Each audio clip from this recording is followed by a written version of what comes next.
Assalamualaikum warahmatullahi wabarakatuh. Hari ini kita akan membahas tentang topik probability atau dikenal dengan istilah teori kemungkinan. Di dalam topik bahasan ini nanti akan ada beberapa pokok bahasan. Pokok bahasan yang pertama itu adalah konsep probability atau konsep teori kemungkinan yang nanti akan saya ulas sekilas. Kemudian topik yang kedua itu adalah pemahaman apakah dua kejadian itu saling bersifat mutually eksklusif atau saling meniadakan, ataukah dua kejadian itu saling bersifat independen atau saling tidak bergantung. Kemudian topik yang ketiga itu adalah perhitungan teori kemungkinan dengan menggunakan persyaratan-persyaratan tertentu atau persyaratan-persyaratan yang bersifat ganda. Kemudian materi yang selanjutnya itu adalah teori bias, kemudian teori tentang insidensi dan prevalensi, dan yang terakhir adalah rate dan proporsi. Untuk dua topik terakhir ini adalah topik bahasan yang nanti akan saya bahas, karena topik-topik yang sebelumnya ini sudah dibahas di pertemuan yang ke-7 dan ke-6. Nah, ini adalah konsep probabilitas. Di sini saya akan mengingatkan Anda pentingnya teori probabilitas di dalam konsep ilmu statistik. Untuk memahami analisa statistik yang bersifat inferensial, kita membutuhkan suatu pengetahuan tentang teori probabilitas atau teori kemungkinan.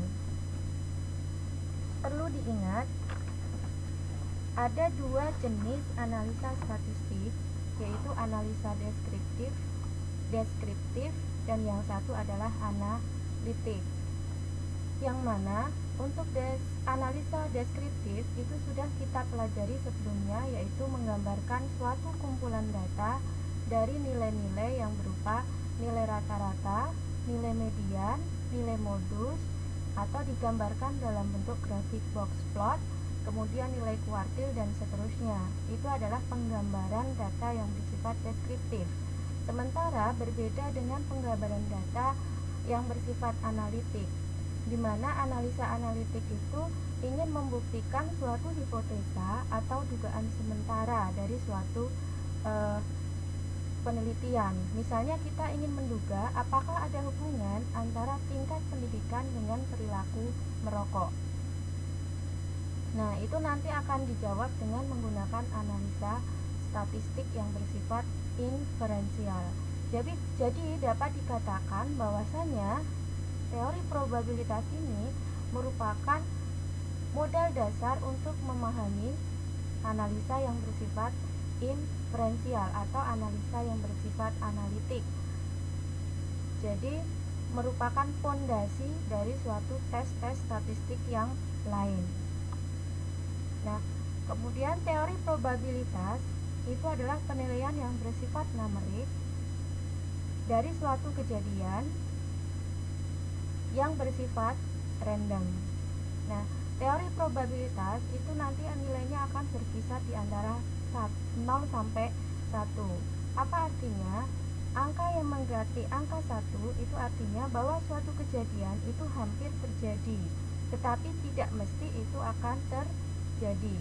Kemudian kalau nilai itu berkisar 0 atau mempunyai nilai 0, maka dikatakan bahwasanya suatu kejadian itu tidak akan terjadi, tetapi bukan sesuatu yang tidak akan terjadi. Jadi ada kemungkinan dia akan terjadi. Nah, kemudian kalau teori kemungkinan itu bersifat 1 atau nilainya 1, maka dikatakan bahwasanya kejadian itu bersifat terjadi. Memang betul-betul sudah terjadi. Misalnya, hari ini Anda sakit sehingga tidak masuk kelas, maka teori kemungkinan bahwasanya Anda sakit di hari ini adalah angkanya adalah 1. Nah, kemudian teori yang selanjutnya saya tidak akan membahas lebih jauh di sini karena teori-teori ini sudah dibahas di pertemuan yang ke-6 dan ke-7. saya akan langsung membahas tentang rate dan proporsi. Sekarang kita lanjutkan topik bahasan kita tentang rate dan proporsi. Di session ini kita akan melihat bagaimana fenomena dari suatu populasi yang dikenal dengan istilah rate dan proporsi yang biasanya sering dipakai untuk bidang-bidang kesehatan.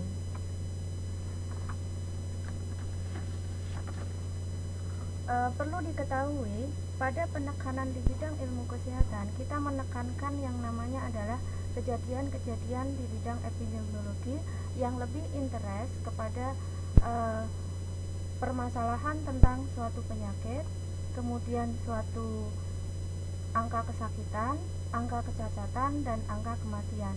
Bagaimana kita sebagai seorang epidemiolog itu melihat seberapa jauh angka kesakitan, angka kematian, angka kecacatan tersebut berpengaruh pada masyarakat, seberapa jauh penyebarannya, apakah dikatakan kecil, rendah, atau berimpact pada masyarakat itu kecil, kemudian berimpact pada masyarakat itu lebih besar masalahnya di mana, dan kemudian bagaimana risk atau faktor resiko di dalam populasi tersebut, bagaimana cara pengontrolannya, dan bagaimana cara memprediksi dari suatu kejadian tersebut di dalam komunitas untuk lebih lanjut di masa yang akan mendatang.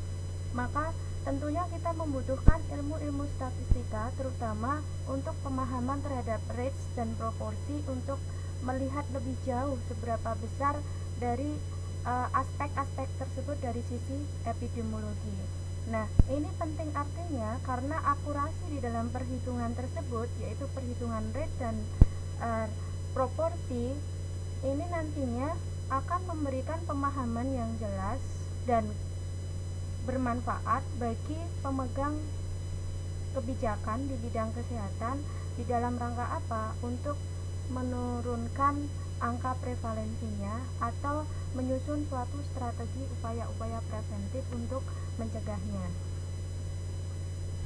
Nah, sekarang kita bahas satu persatu terkait dengan prevalensi rate maupun incidensi rate.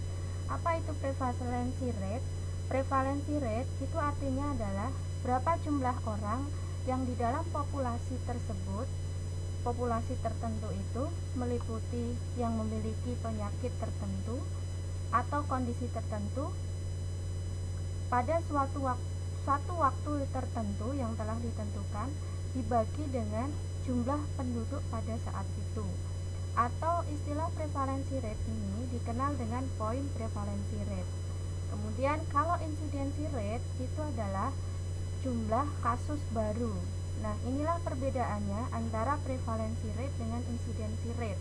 Kalau incidensi rate itu adalah menghitung jumlah kasus baru pada suatu penyakit atau pada suatu injury atau pada suatu kematian selama periode waktu tertentu, dibagi dengan jumlah penduduk pada waktu yang telah di interval waktu yang telah ditentukan tersebut. Nah, akan lebih jelas pada contoh berikut ini. Ini adalah kasus tentang kanker payudara. Nah, untuk kronologi dari kasus ini akan saya bacakan. Kanker payudara itu adalah kanker yang sering terjadi pada wanita-wanita Asia, dan berikut juga di Indonesia, khususnya adalah pada para wanita. Dan ini dilaporkan hampir 50% dari pasien itu didiagnosis kanker payudara. Dan kemudian menariknya adalah pemerintah Indonesia melalui Kementerian Kesehatan mengontak beberapa staf-staf terkait di kemudian klinik, hospital, atau rumah sakit untuk mengumpulkan data tentang kanker payudara. Nah, selama bulan Januari itu ditemukan ada sebanyak 128 kanker payudara yang berada di Yogyakarta. Kemudian pada bulan Januari sampai Juni itu ada 43 kasus yang ada di kota tersebut, kasus baru, 43 kasus baru. Nah, Pada bulan Januari itu juga terdapat 10.250 orang yang tinggal di situ. Nah, bedanya pada bulan Juni itu hanya sekitar 7.750 orang, dikarenakan banyak wanita yang meninggalkan kota Yogyakarta karena mengikuti tempat tinggal suaminya atau tempat tugas suaminya. Nah, pertanyaannya adalah berapa nilai prevalensi rate pada bulan Januari dan berapa nilai insidensi rate antara bulan Januari dan Juni. Bagaimana cara menghitungnya? Kita lihat di slide berikutnya. Prevalensi rate. Cara menghitungnya adalah jumlah kasus pada bulan Januari dibagi dengan jumlah penduduk pada bulan Januari itu. Jumlah kasus pada soal tadi selama bulan Januari itu adalah 128. Sementara jumlah penduduknya itu adalah 10.250, sehingga kalau kita bagi dengan jumlah penduduk pada bulan Januari, kasus tersebut akan menjadi 0,0125, sehingga kalau kita dalam bentuk persentase akan didapatkan angka 1,25%. Jadi kesimpulannya, angka prevalensi rate penderita kanker payudara di kota Yogyakarta itu adalah sebesar 1,25%. Sekarang bagaimana cara menghitung insidensi rate? Insidensi rate itu adalah kasus baru, jumlah kasus baru pada bulan Januari dan Juni sesuai dengan soal, kemudian dibagi dengan rata-rata jumlah penduduk selama periode waktu itu, yaitu bulan Januari dan Juni. Nah, ingat tadi penduduk pada bulan Januari itu adalah 10.250. Sementara penduduk pada bulan Juni itu adalah 7.750. Kita bagi dua karena kita ambil rata-ratanya, sehingga kemudian kita dapatkan 9.000 penduduk antara bulan Januari dan Juni. Sehingga kita sekarang bisa menghitung angka insidensi rate.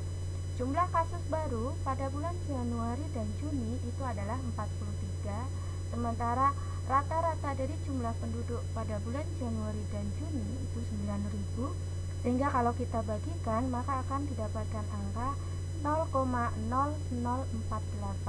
atau mendekati 0,5%. Jadi kita bisa simpulkan bahwa angka insidensi rate dari penderita kanker payudara pada bulan Januari dan Juni sampai Juni di kota Yogyakarta itu adalah sebesar 0,5%.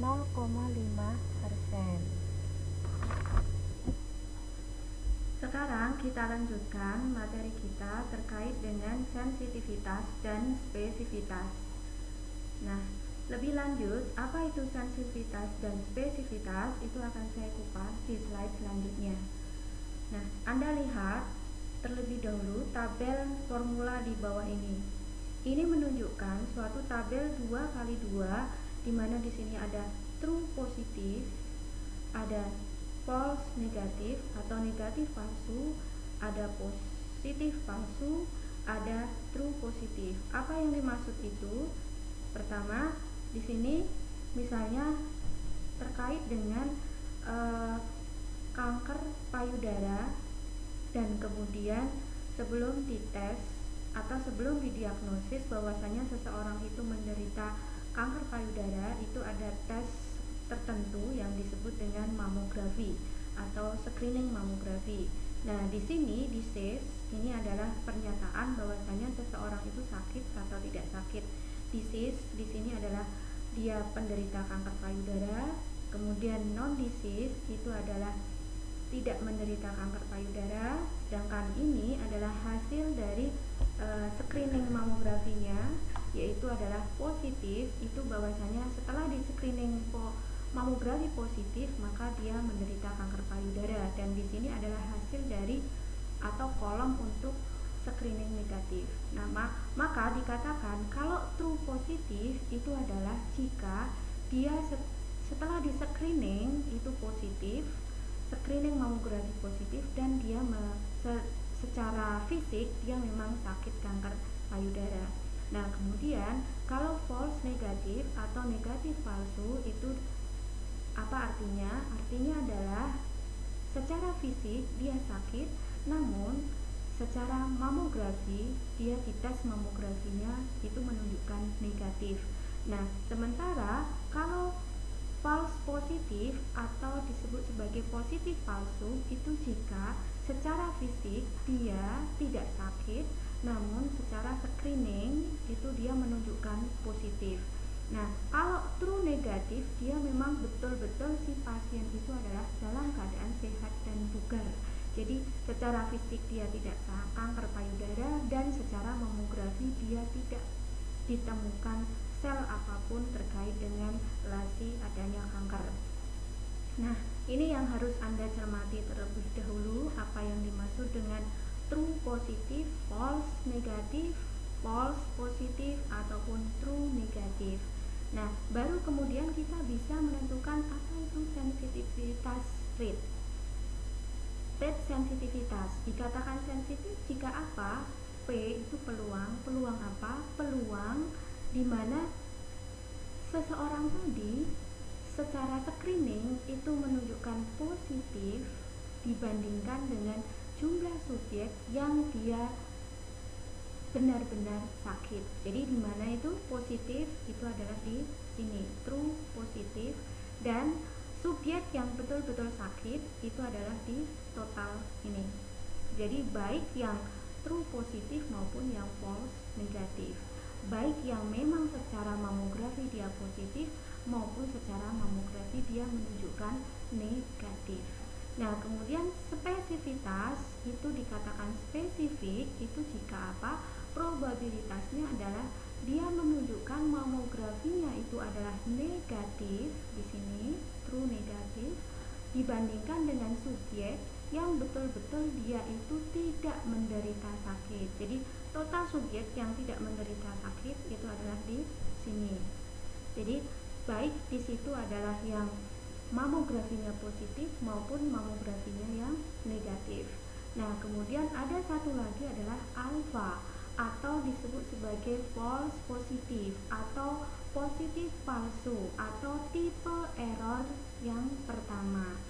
Bagaimana cara menghitungnya? Menghitungnya adalah probabilitas pasien tadi itu secara mamografi itu adalah positif di sini, secara mamografi positif dibandingkan dengan jumlah orang yang dia tidak menderita sakit. Jadi total daripada kasus di sini.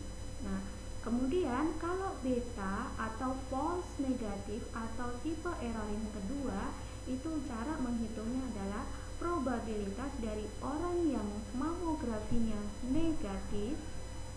Jadi di sini mamografi negatif dibandingkan dengan subjek yang dia menderita sakit. Jadi di mana menderita sakit? Di sini total daripada true positif maupun false negatif. Nanti akan lebih jelas pada soal di bawah ini. Nah, ini ada soal, ada staf rumah sakit itu mengumpulkan pasien sebanyak 220 yang dengan menggunakan mamografi. Nah, kemudian dia melakukan examination atau screening terhadap 220 pasien ini, kemudian didapatkan data sebagai berikut. Ada 45 orang betul-betul adalah true positif. Jadi yang dimaksud true positif itu adalah mamografinya positif, berikut juga secara fisik dia sakit. Nah, kemudian kalau ada 14 orang itu false negatif, jadi negatif palsu. Nah, kemudian ada 26 orang itu adalah positif palsu. Kemudian ada 135 orang itu betul-betul dia sehat, jadi tidak sakit. Lalu bagaimana cara menghitung positif palsu atau alfa, negatif palsu atau beta, sensitivitas rate, dan spesifitas rate? Nah, Anda harus ingat formula 2x2 berikut. Nah, ini adalah formula, jadi tidak boleh dirubah-rubah. Ini adalah pernyataan sakit, ini sakit, di sini tidak sakit. Nah, kemudian di sini adalah hasil tesnya. Tesnya apakah positif ataukah negatif. Nah, ini yang disebut true positif. Jadi dia secara tes laboratorium dia positif dan secara fisik dia juga sakit. Nah, kalau yang di sini itu adalah pertemuan dari disease di sini dan di sini kan. Nah, ini artinya adalah seseorang tersebut dikatakan secara fisik dia itu sakit, namun setelah dites laboratorium dia negatif. Nah, kemudian kalau yang false positif itu adalah secara fisik dia itu tidak sakit, namun secara laboratorium dia menunjukkan positif. Nah, kemudian kalau true negatif ini benar-benar bahwasanya secara fisik dia sehat dan secara laboratorium juga tidak ditemukan apapun. Nah, kemudian dari soal di atas, kemudian kita masukkan datanya. 45 dari mana? 45 itu adalah betul-betul true positif. True positif di sini. Anda masukkan di sini. Nah, kemudian 14 orang itu adalah negatif palsu. Negatif palsu itu adalah di sini. False negatif, Anda masukkan di sini. Kemudian 26 orang itu adalah positif palsu. Positif palsu di sini, kemudian Anda masukkan di sini. Nah, setelah itu ada 135 orang itu adalah true negatif. Jadi masukkan di sini. Baru kemudian Anda jumlahkan baik baris maupun kolomnya. Jadi kita menjumlahkan baris dulu. 45 tambah 26 hasilnya adalah 71. Kemudian 14 tambah 135 hasilnya adalah 149. Kemudian 45 ditambah 14 itu hasilnya adalah 59. Kita menjumlahkan kolom ya. Kemudian 26 ditambah 35 itu hasilnya adalah 161. Jadi saya terangkan di sini 59 itu jumlah pasien yang dia total yang sakit. Kemudian 161 itu adalah jumlah pasien yang dia tidak sakit. Sedangkan 71 itu jumlah pasien yang dia secara mamografi positif. Kemudian 149 orang itu adalah secara mamografi dia negatif. Nah, 220 orang ini adalah total daripada pasien. Nah, kita hitung satu sekarang. Nah, sekarang kita menghitung alfa atau tipe error yang pertama atau false positif. Itu adalah probabilitas yang positif. Jadi probabilitas mamografi yang positif dibandingkan dengan subjek yang dia tidak menderita sakit. Di manakah itu?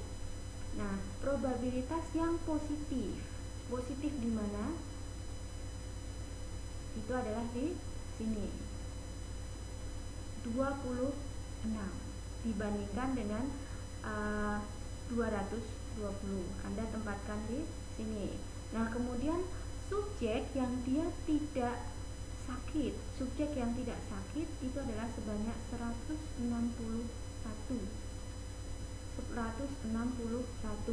Nah, Anda masukkan di sini dibandingkan dengan jumlah pasiennya. Sehingga kemudian Anda dapatkan perhitungannya 26 dibagi 161 sehingga totalnya adalah 0,1615.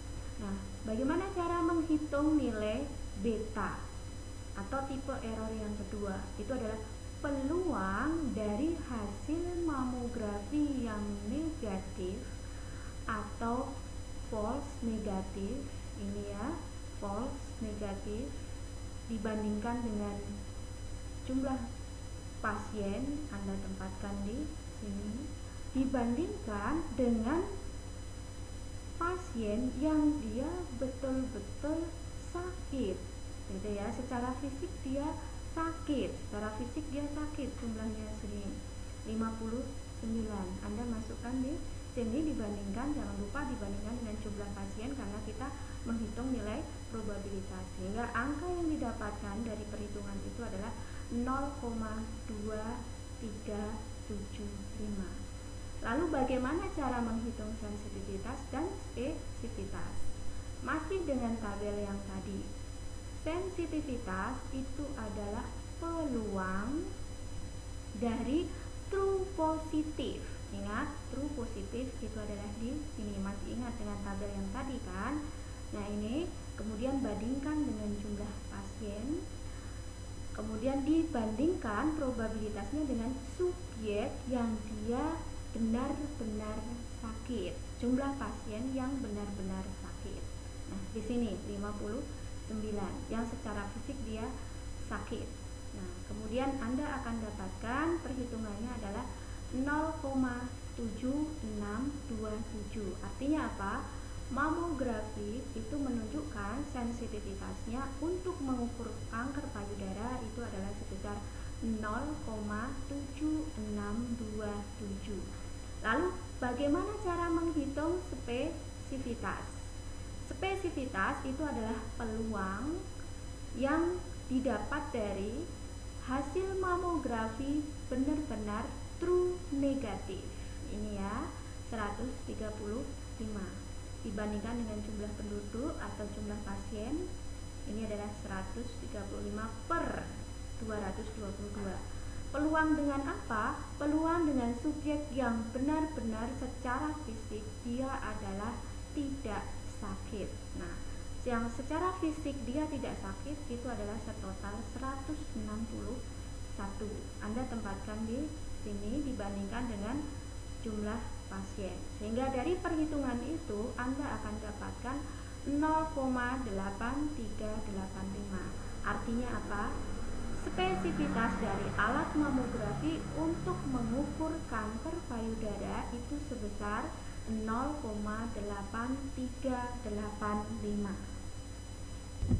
Sekarang kita lanjutkan lagi bagaimana cara menghitung predictive value positif, PV positif, dan predictive value negatif, PV negatif. Jadi yang namanya prediksi positif, nilai positif atau istilahnya adalah PV positif. Itu adalah suatu diagnosis tes atau teks untuk mendeteksi bahwasanya suatu probabilitas itu dikatakan dia sakit dari suatu hasil yang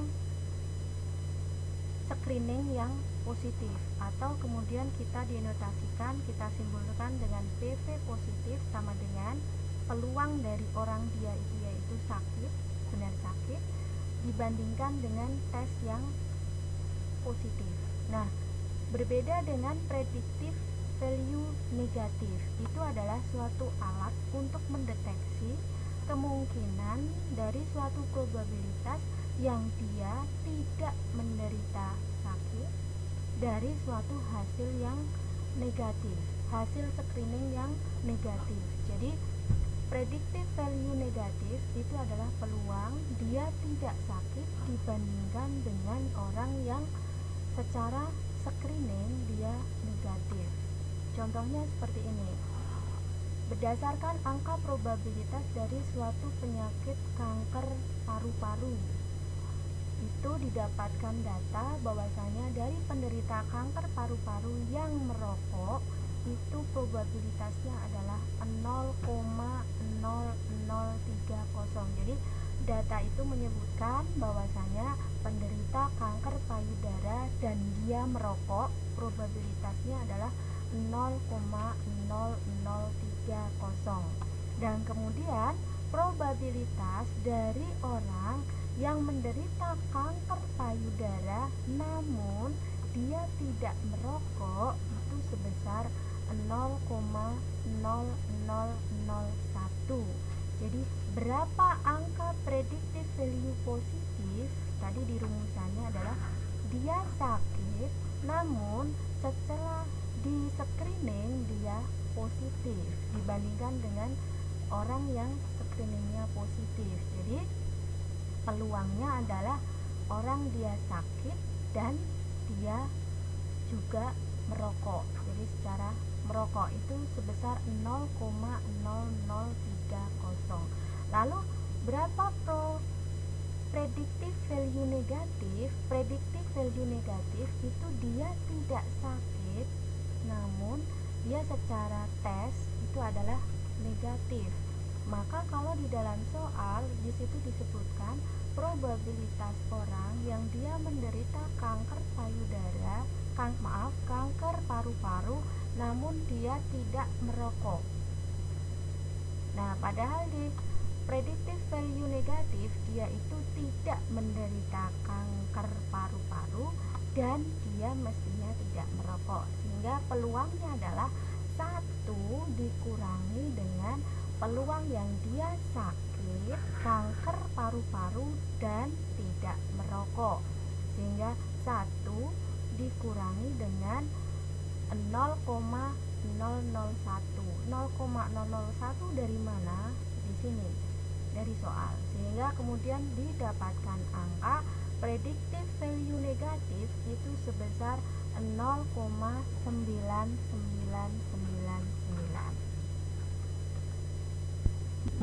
Nah, sekarang kita lanjutkan dengan topik bahasan tentang relative risk dan odds ratio. Apa itu relative risk? Relative risk itu adalah konsep penting yang membandingkan antara probabilitas dari 2 kelompok yang berbeda. Kelompok yang pertama adalah kelompok yang dia mendapatkan faktor resiko. Misalnya, kelompok orang yang dia menderita kanker paru-paru namun dia merokok. Kemudian kelompok yang kedua itu adalah kelompok orang yang tidak terpapar faktor resiko, yaitu kelompok orang yang dia menderita kanker paru-paru namun dia merokok. Nah, suatu rasio odds atau besarnya kemungkinan itu adalah membandingkan 2 proporsi dari 2 kelompok tadi.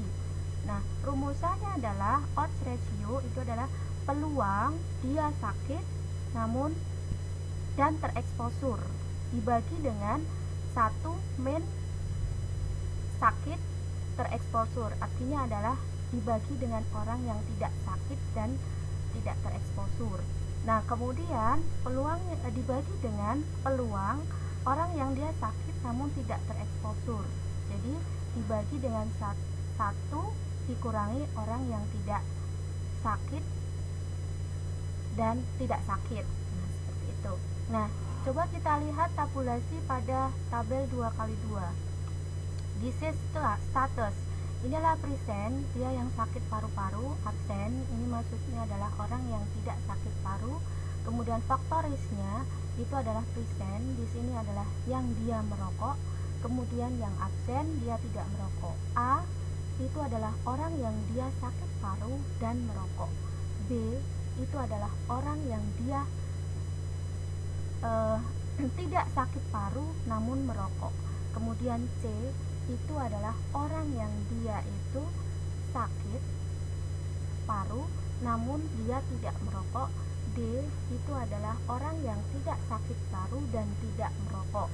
Nah, masing-masing kolom maupun baris kita total 1/1. Nah, bagaimana cara untuk menghitung nilai odds ratio?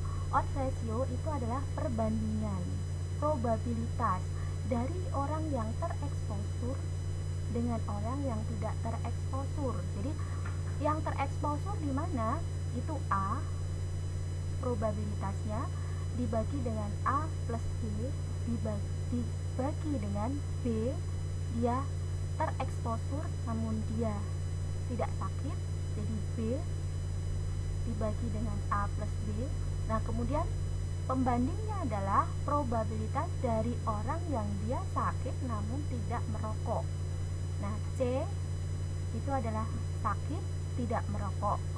Nah, totalnya adalah C plus D. Nah, dibagi dengan D, dia benar-benar tidak sakit dan tidak merokok, itu C plus D. Sehingga kalau kita kembalikan ke dalam perhitungan angka matematis, maka ini hilang, sehingga yang tinggal perhitungan odds ratio secara simpelnya itu adalah A kali D per B kali C. Jadi A di sini, D di sini, B di sini, C di sini. Jadi persilangan. Nah, ini kita akan mendapatkan angka odds ratio. Sebagai contoh, faktor kegagalan dari implantasi gigi itu adalah lemahnya atau rendahnya kepadatan tulang. Jadi jenis tulang yang keempat. Dan merokok. Itu adalah dua faktor kegagalan implan gigi. Nah, penelitian sebelumnya mengatakan, penelitian dari siapa? Dari Bain, itu melaporkan dari suatu kasus dari 223 yang melakukan implan gigi, itu ada 78 pasien. Nah, pada pasien tersebut dibagi menjadi dua kelompok. Kelompok yang pertama adalah kelompok yang merokok dan kelompok yang kedua adalah kelompok yang tidak merokok. Nah, kegagalan implan gigi itu kemudian diobservasi. Nah, kemudian berapa jumlah orang yang odds ratio-nya kita masukkan ke dalam suatu tabulasi 2x2. Nah, tadi orang yang merokok itu ada 9 dan dia gagal implan. Ini datanya. Kemudian dia tidak merokok. Nah, dia juga gagal implan, itu ada 10. Nah, kemudian yang sukses tapi merokok itu ada 38. Kemudian yang dia tidak merokok dan sukses melakukan implan gigi itu ada 66. Nah, ini sebesar kalau kita total per masing-masing baris maupun kolom, ini hasilnya seperti ini. Dan kemudian total jumlah pasiennya adalah 223. Berapa angka odds ratio-nya? Kita pakai rumus yang simpel. Ini A, ini B, ini C, ini D. Maka kita 9 kali 166, kemudian 38 B dikali C 10, sehingga odds ratio-nya itu adalah sebesar 3,39.